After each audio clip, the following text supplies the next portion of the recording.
I started when I was 11 years old. I went to school in Edmonton there, and that would have been in 1961 till 68, and then I finished, just a second.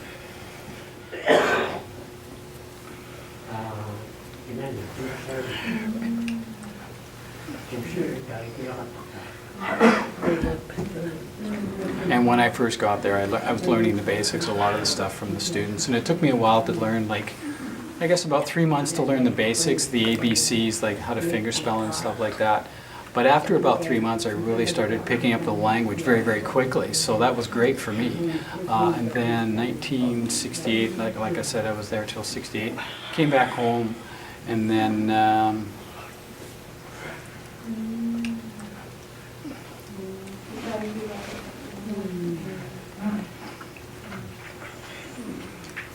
and actually, it was interesting because when I came back to my home, my parents obviously were speaking Inuktitut, and I didn't understand them, and even just trying to figure out some of their lip reading was very difficult. So as a result of that, we actually, right at that time, started creating home signs or signs that were based on Inuktitut.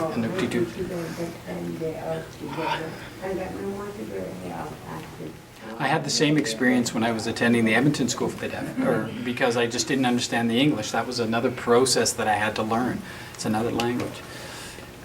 So simple concepts, simple nouns like chairs, stuff like that. But once I got used to it and was reading it more and working with it more, I acquired it quite quickly.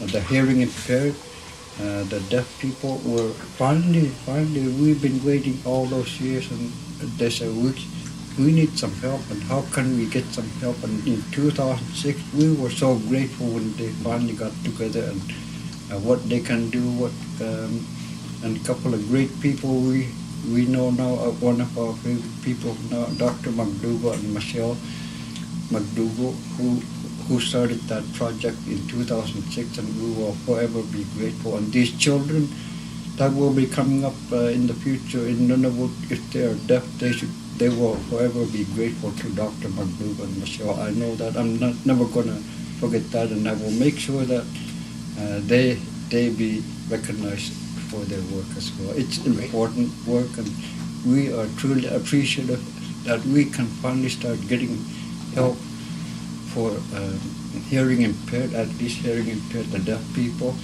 They don't even have a doorbell that flashes or a fire alarm that flashes up here. And we had a meeting with NTI Nunavut Incorporated in their building, and the fire alarm went on, and there was no flashing light. And they saw to themselves that, yeah, she might die if she can't hear the fire alarm. If she's working in the office, she won't hear the alarm. But if there's something flashing, even these simple things we don't have yet.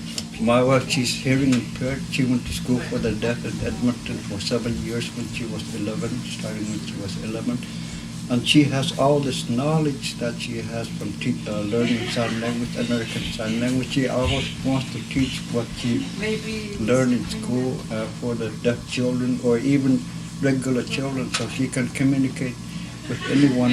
You see these deaf people in Nunavut, whenever they finally get together, boy, they feel like talking with their hands. They need to talk with their hands, like we need to talk in our own Inuktitut language as well. These people who taught sign language really miss talking in their language too, and when they get together, boy, they could even get noisy in the house, in their room, and how excited they are to finally talk. And that's what happened in 2006 when they got together for the very first time. My wife was so happy. She finally able to express her feelings in sign language, not just alphabetical. Yeah. She finally got what she'd been asking for years and years in the 2006, and she hopes to meet all the deaf people in Nunavut and get all together and find out exactly how many they are and what kind of help. They like to become teachers, all of them. I met a lot of deaf people when I'm going for meetings, different meetings, and they have all said I have all this knowledge, this schooling. I want to become a teacher. How do I become a sign language teacher? There's no such thing, and even myself, I don't know how to begin to have the hearing impaired or the deaf become teachers. I think you would have to go to art college.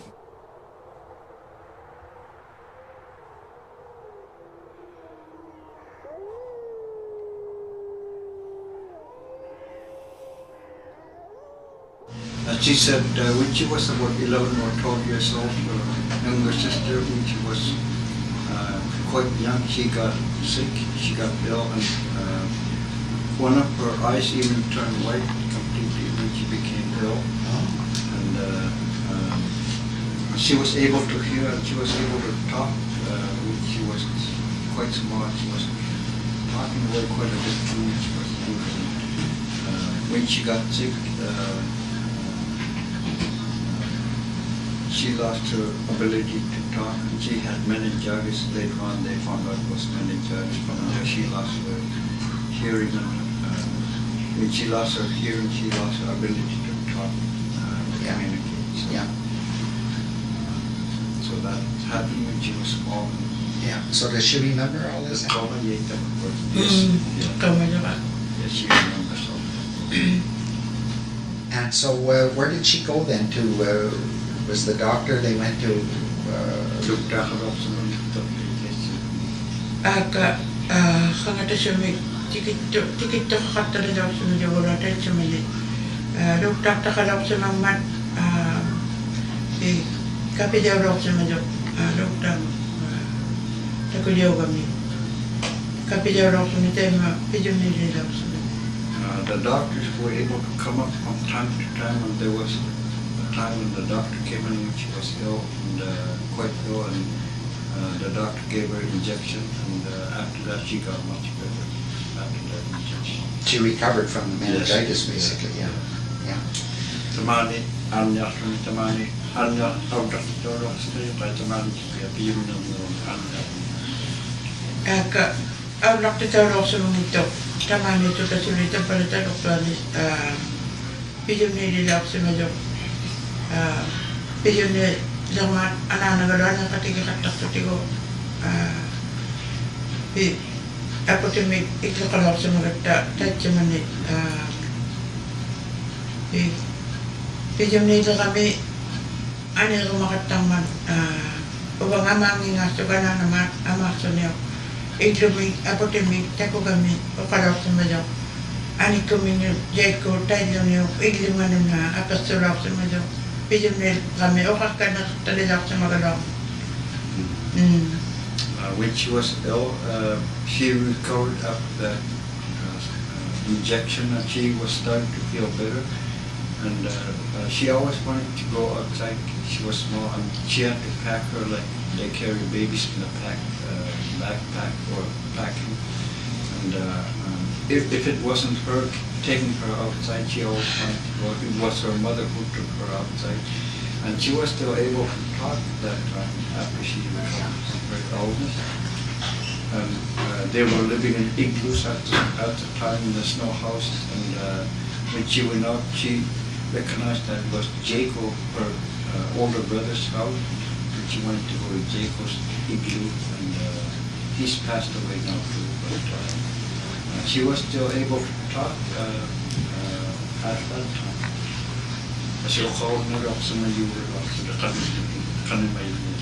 So after that, then she lost her hearing, and then how did they communicate after that?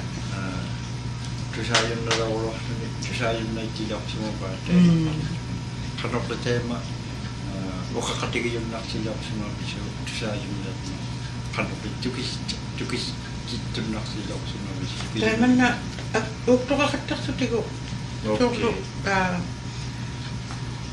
kakak man emak majakan kami kita ko maguni nira jo maguni suju maguni ani jo maguni Okay. waktu kakak talak sa agatin na tao waktu kakak talak sa majo amakan itini to kasi ko na sa Okay, yeah.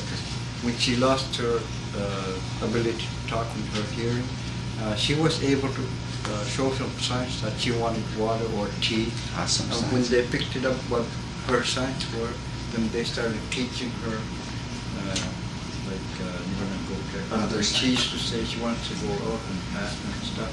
They started learning this as she lost her hearing, and they started learning from her first what she wanted, and they just come for tea, or water. So maybe tell her again, and then she maybe remember it. It's very interesting.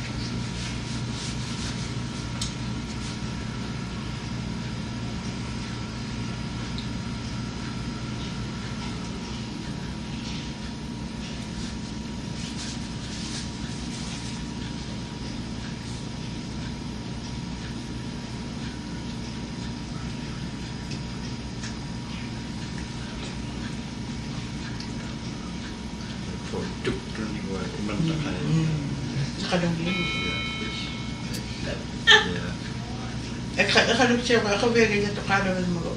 Kali sa tiyakat talaw sa malibot, namoy na prutit tayo, kataksuti ko, tusanin niya. When she was small, she really enjoyed fishing when she was really young, and they kept an eye on her because some of the ice was thin and dangerous, but they kept an eye on her all. But she really enjoyed fishing, and she's still there.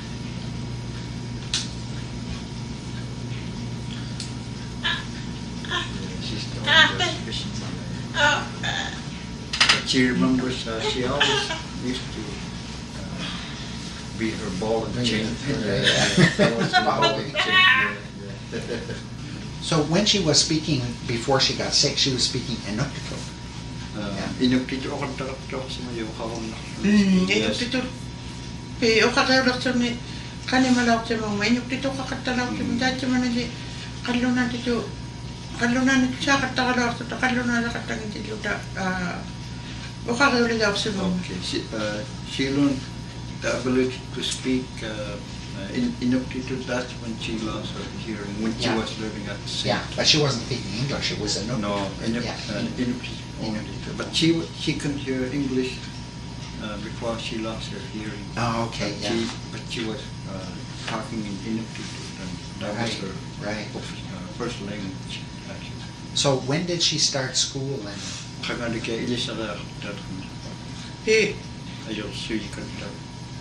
Kangaudiliwin na. Dati man ni, tikin man na ti 55 niyo ko, pero ko siya kala tikidaw sa mga tikit siya malangmat, itlong nga pila ko sa mga langmat.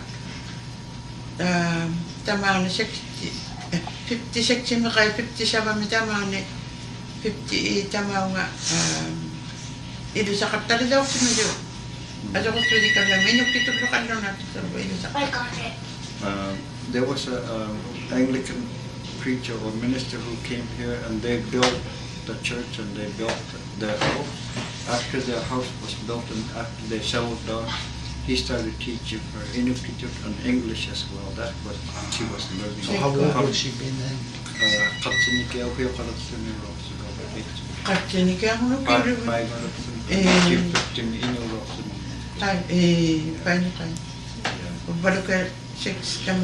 She was 5 or 6 around there. Okay, 5 or 6. So he was teaching her. Yeah. So what happened after that? She went to school in Edmonton. Okay.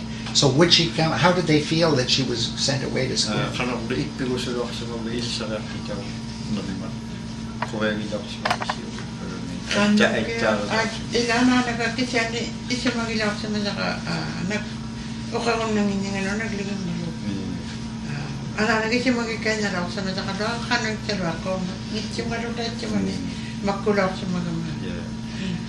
She was more worried about her mother because her mother was always worried about that she's hearing impaired. Yeah. When she went away, her mother was still alive.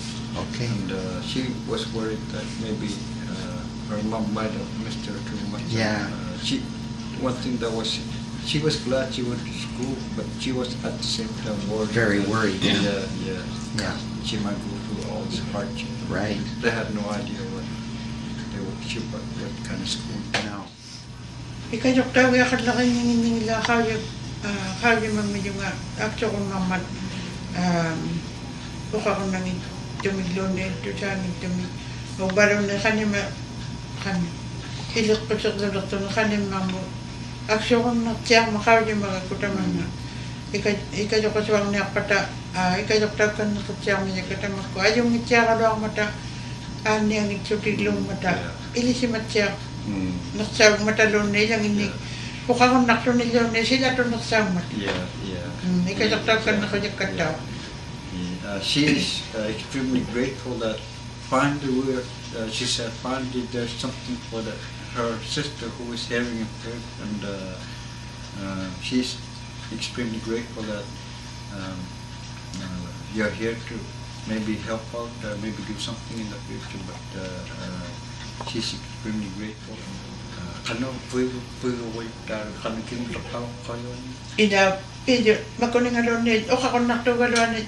Yeah, and she knows too that even if they're hearing impaired, they're much wiser than hearing impaired people too sometimes. And she knows how difficult it is with someone who has disability trying to get help. Yeah. She grew up with that, and she knows that now. She's grateful that they were finally seeing someone coming finally. Yeah. Because when she was younger and when they were younger, they wanted help, but they didn't know how. And Yeah.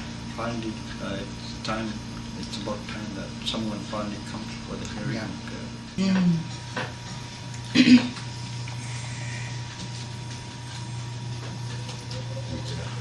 Good. Anything more?